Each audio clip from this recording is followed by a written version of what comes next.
Selamat datang kembali. Kali ini kita akan gali lebih dalam materi yang Anda bagikan ya. Ini soal monitor gaming AOC 24J2SPE. Sumbernya langsung dari laman web produk AOC. Jadi misi kita kali ini, kita coba urai klaim sama fitur-fitur utamanya. Biar kita paham apa sih yang ditawarkan monitor ini, terutama buat pengalaman main game Anda. Oke, mari kita mulai dari visualnya dulu ya. Sumbernya nih menyoroti penggunaan panel IPS 23,8 inci. Oke, IPS ya. Iya, nah ini kan biasanya dikenal karena reproduksi warnanya yang akurat, sama sudut pandang lebar 178 derajat. Artinya, tampilan tetap konsisten lah, walau dilihat dari samping nih tuh. Yang menarik di sini, gimana ya, sumber ini langsung kayaknya mengawinkan kualitas visual IPS tadi dengan klaim performa tinggi. Nah, iya kan? Biasanya kan ada sedikit tarik ulur tuh, antara warna bagus sama kecepatan tinggi. Jadi, cukup menarik sih, lihat gimana sumber ini nyajinya jadi satu paket gitu. Betul, betul.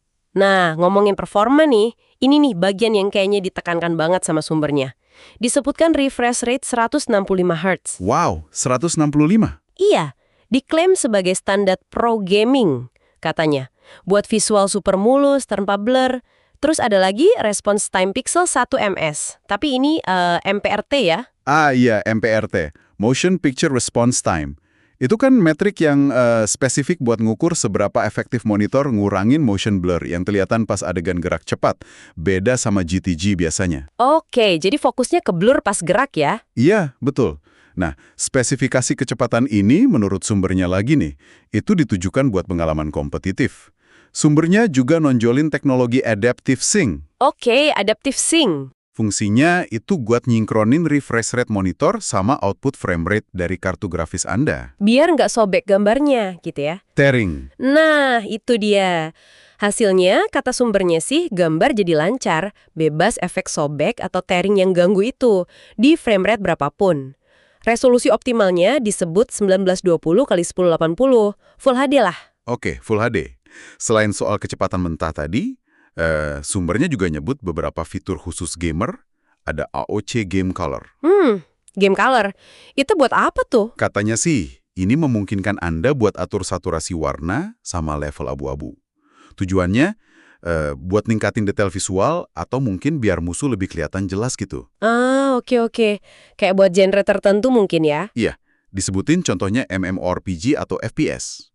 Terus ada lagi dial point. Dial point. Semacam opsi crosshair bawaan gitu, buat bantu bidikan di game FPS. Wah, menarik. Ini berarti nunjukin ada upaya buat ngasih alat kustomisasi ya, sesuai gaya main. Sumbernya juga nyantumin 6 mode game prasetel. Ada FPS, Racing, RTS. Sama 3 mode gamer custom gitu ya? Ya, gamer 1, 2, 3. Detail pengaturannya sih nggak dirinci ya. Tapi biasanya mode kayak gini tuh buat nyesuaiin kontras, kecerahan, atau warna buat genre spesifik. Ditambah lagi ada mode low input lag AOC. Oh ya, itu fungsinya? Tujuannya buat meminimalkan jeda. Jadi antara Anda input, misalnya klik mouse, sama respons di layar itu jedanya diminimalisir. Penting itu buat game kompetitif. Betul. Terus main game lama kan juga butuh nyaman ya. Nah, di sini sumbernya nyebut teknologi flicker free. Ah, flicker free. Dijelasin kalau ini pakai sistem backlight DC, arus searah, bukan PWM yang kadang bikin kedipan nggak kelihatan mata itu. Oke, jadi lebih nyaman buat mata ya, terutama kalau main lama. Iya, tujuannya buat ngurangin kelelahan mata. Nah, dari sisi konektivitasnya gimana? Ada apa aja portnya? Sumbernya nyantumin ada port VGA, terus HDMI 1.4 ada 2, sama DisplayPort 1.2, 1. Lumayan lengkap ya berarti, bisa nyambung beberapa perangkat. Iya, ada juga keluaran earphone, tapi perlu dicatat nih, berdasarkan spesifikasi ini. Nggak ada speaker internal ya? Iya, benar. Jadi Anda perlu headset atau speaker luar. Terus juga nggak disebutin ada USB hub. Oke, dicatat. Secara fisik, desainnya hitam dan merah. Dudukannya bisa diatur kemiringannya. Tilt gitu. Sip. Jadi, kalau kita simpulkan dari penelusuran sumber ini gimana nih? Kayaknya berdasarkan deskripsi yang dikasih, AOC 24G2 SPI ini diposisikan sebagai monitor yang coba menyeimbangkan ya. Antara kualitas visual IPS, Iya, sama, kecepatan tinggi. Yang 165 Hz, 1 milisecond MPRT itu. Ditambah fitur-fitur penunjang gaming tadi.